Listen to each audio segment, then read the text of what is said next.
Hello and welcome to my channel SK Helping Hand Tutorials. Welcome to my channel and worksheet 10 आज हम करेंगे जो कि बहुत ही प्रॉब्लमेटिक है मोस्ट ऑफ द स्टूडेंट्स के लिए, क्योंकि इसमें आपको टेक्स्ट को समझते हुए नोट मेकिंग बनाना है और समरी बनानी है। तो नोट मेकिंग किस तरीके से बनानी है वही आज हम सीखेंगे। फ्रेंड्स, नोट मेकिंग के लिए आपको पूरे टेक्स्ट को अच्छे से पढ़ लेना चाहिए और समझ लेना चाहिए। इंपॉर्टेंट जो पॉइंट्स हैं उसको इस तरीके से अंडरलाइन कर लेना चाहिए। यहाँ पे आप देख सकते हैं, यह जो पैराग्राफ दिया गया है वो कोविड-19 पर दिया गया है।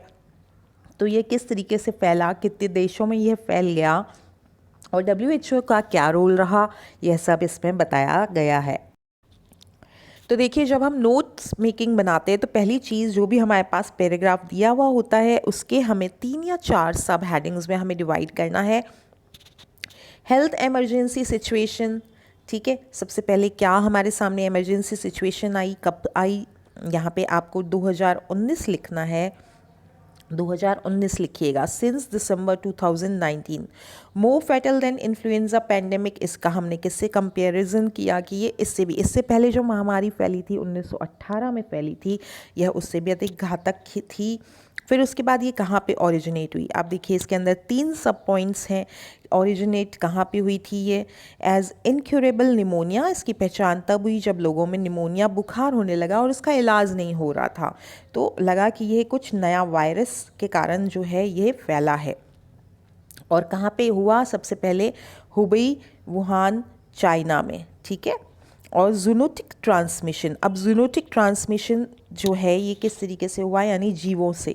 तो जीव जो सी फूड थे, वाइल्ड एनिमल्स थे, और एक व्यक्ति से दूसरे व्यक्ति में। तो हमने इसको सब पॉइंट्स बना दिया। आप देखिए नंबरिंग कैसे की है मैंने, यहाँ पे 2, 2.1, 2.2, 2.3 नंबरिंग आप कैसे करते हैं ये बहुत इंपॉर्टेंट है। जूनोटिक ट्रांसमिशन, अब ये ट्रांसमिशन 2 तरीके से हो रहा है, जानवरों से, सी फूड से, और व्यक्ति से व्यक्ति में। तो देखिए किस तरीके से हमने किया है। 2.3.1 क्योंकि ये इसका हिस्सा है, 2.3 का हिस्सा है, तो पहला हिस्सा 1 और फिर दूसरा हिस्सा 2। ये बात ध्यान में रखिएगा। इस तरीके से हमें सब हेडिंग्स भी बनानी है उनके मेन हेडिंग्स के अंदर। फिर रीज़न इसका सार्स, जो कि इसके वायरस को, जो नया वायरस था इसका, उसको नाम दिया गया था CoV-2 या फिर सार्स। और फिर इसके इफ़ेक्ट्स क्या हुए थे, यह एक मॉर्टल वर्ल्ड वाइड पेंडेमिक बन गया था। मॉर्टल का अर्थ होता है जिसके कारण बहुत अधिक मौत हो जाती है। ये कितनी कंट्रीज़ में फैल गया, लगभग 140 देशों में ये फैल गया, और WHO ने इसको पब्लिक हेल्थ इमरजेंसी डिक्लेयर किया। तो यहाँ पे हमने इसको सिंपल 4.1, 4.2, 4.3 ही रखा है। अब हम समरी की तरफ चलेंगे, लेकिन उसके पहले हमें जान लेना है कि यदि आपका जो टेक्स्ट है वो 100 शब्दों का होता है तो हमें लगभग से 1/3 हमें लिखना है। जैसे आपका 150 शब्द का है तो हमें 50 शब्द की समरी लिखनी है। ये जो टेक्स्ट दिया गया है ये लगभग 300 शब्द का है, तो आप 90 से 100 शब्द के बीच की इसकी जो है समरी लिखेंगे। अब नोट मेकिंग जो है उसकी सहायता से हमें समरी लिखनी है। समरी लिखने से पहले हमें इसको एक टाइटल भी देना होता है, तो ये क्योंकि कोविड-19 पे ही है, हम इसका टाइटल कोविड-19 ही दे देते हैं, कोविड-19। इस तरीके से हमने इसका टाइटल दे दिया। हेडिंग आपको लिखना अनिवार्य है, अन्यथा हमारे अंक कट जाते हैं। Since December 2019, the world has been facing a fatal, severe, acute respiratory syndrome, coronavirus 2.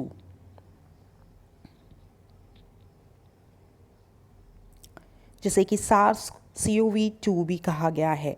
जो हमने नोट्स लिए, पहले पॉइंट को हमने देखिए यहाँ पे शामिल कर दिया, ठीक है। सरल शब्दों का प्रयोग करते हुए आपको अपने वाक्य को लिखना है। It has been more fatal than influenza pandemic in 1918. ये हमारा फर्स्ट पॉइंट का दूसरा है। हमने नोट्स में जो भी पॉइंट लिया उसे छोड़ना नहीं है।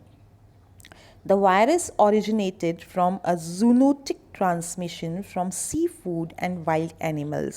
अब हमने बता दिया ये किस तरीके से फैला, सी फूड और वाइल्ड एनिमल्स से।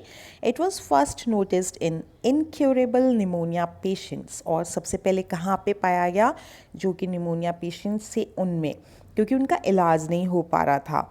इन हुबई, वुहान, चाइना, और ये चाइना में आउटब्रेक हुआ था, वहीं पे ये शुरू हुआ था। The disease spreads from one person to another, और ये एक व्यक्ति से दूसरे व्यक्ति में, यानी छूत की बीमारी है ये एक प्रकार से, तो एक व्यक्ति से दूसरे व्यक्ति में फैल जाता है।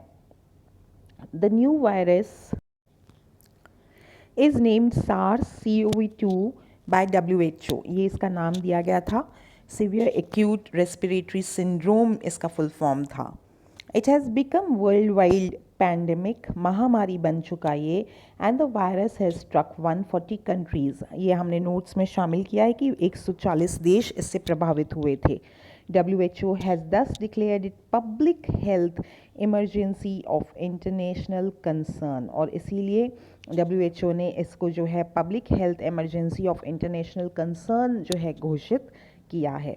तो उम्मीद है आपको इस वीडियो की सहायता से यह याद करने में और नोट मेकिंग में सरलता महसूस होगी अब आइंदा से।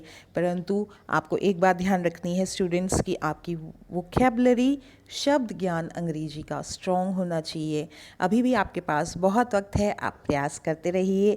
चैनल से नहीं जुड़े हैं तो चैनल को सब्सक्राइब अवश्य कीजिए। वीडियो कैसा लगा do comment and do like the video, like ज़रूर दबाइएगा टू मोटिवेट। Thank you.